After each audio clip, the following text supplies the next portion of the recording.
부리가 여호와의 전에 헌금한 돈을 꺼낼 때에 제사장 hil기야가 모세가 전한 여호와의 율법책을 발견하고 유다의 왕들 중 위대한 군주 3인을 꼽으라면 여호사밧, 히스기야, 요시야를 들 수 있습니다. 이들은 유다를 강성하고 번영하게 한 왕들이면서 동시에 하나님을 잘 섬겼다는 공통의 특징이 있습니다. 요시야 왕의 업적 가운데 특이한 점 하나를 소개하도록 하겠습니다. 요시야는 8세의 어린 나이에 왕위에 올라 31년을 다스렸는데 재위한 지 18년 되던 해에 예루살렘 성전을 수리하려는 계획을 세웠습니다. 백성들은 자원하여 성전 수리를 위하여 헌금궤에 은을 바쳤습니다. 회계를 맡은 사람들이 은을 계수하다가 헌금궤 한 구석에서 무언가를 발견하였습니다. 오래된 양피지 두루마리인데 바로 모세오경, 율법이 기록된 두루마리입니다. 학자들은 이때 발견된 책이 아마도 신명기 두루마리일 것이라고 의견을 모읍니다. 요시야의 아버지 므낫세 왕의 배교와 박해 때문에 두루마리들이 사라진 것이 아닌가 추측합니다. 충성스런 제사장 하나가 두루마리를 몰래 숨겨 보관한 것이겠지요. 자, 여기서 의문이 생깁니다. 잃어버린 율법 두루마리를 찾았다니요. 이게 무슨 말입니까? 그럼 그동안 율법이 없이 신앙생활을 하였다는 말입니까? 율법 두루마리는 본래 왕이 나라를 다스리고 재판할 때 곁에 두고 항상 참고해야 하는 것이고 또 성전에서 제사를 드릴 때도 그 규정에 따라 제사해야 하는 것인데 어떻게 율법 두루마리가 없이 신앙을 유지할 수 있단 말입니까? 놀랍게도 이스라엘 백성들은 오랜 세월 율법 두루마리가 없이 신앙생활을 하였습니다. 성전에서 제사하고 안식일을 지키고 규정된 음식을 먹는 등 그동안 해오던 일들을 계속하는 것입니다. 물론 이런 식으로 신앙을 유지하는 것도 가능하기는 하겠지요. 그러나 그런 신앙은 반쪽짜리에 불과합니다.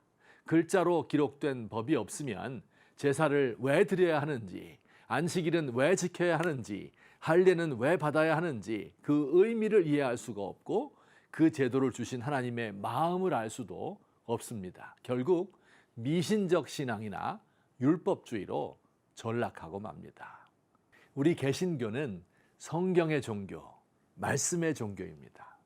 500년 전 로마 가톨릭 교회가 세례, 성찬, 견진례, 혼례, 종부성사 등의 예식을 중요하게 다룰 뿐 그 진정한 의미를 가르쳐주는 성경을 가르치지는 않았습니다.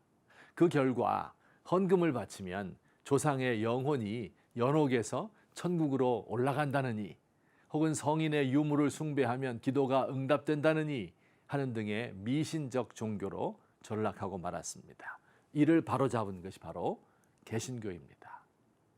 사랑하는 성도 여러분, 오늘날 우리의 신앙생활을 한번 돌이켜 보았으면 좋겠습니다. 과연 우리 개신교 전통에 걸맞게 말씀을 진지하게 여기는지 돌아보시기 바랍니다. 주일 예배 설교에 귀를 기울여 경청하고 그 말씀에 따라 자신을 돌아보아야 합니다. 요시야 왕이 율법의 말씀을 읽고 해석을 들은 후 옷을 찢고 통곡하면서 하나님의 뜻에 순종하기로 결심하였던 것처럼 말입니다. 물론 교회에서 성도들이 서로 교제하는 것도 중요하고 직분을 맡아 봉사하는 것이나 성가대, 교사 등으로 사람들을 섬기는 것도 매우 중요합니다.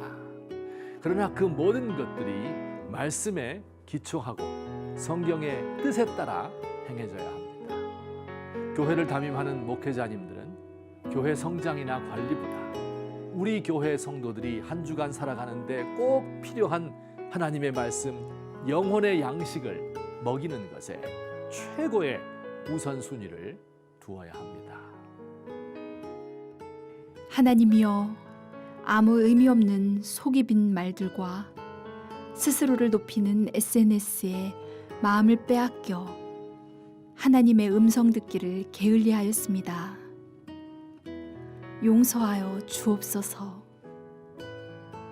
하나님의 말씀을 즐겨 듣고 그 말씀이 항상 내 안에 있도록 하겠습니다.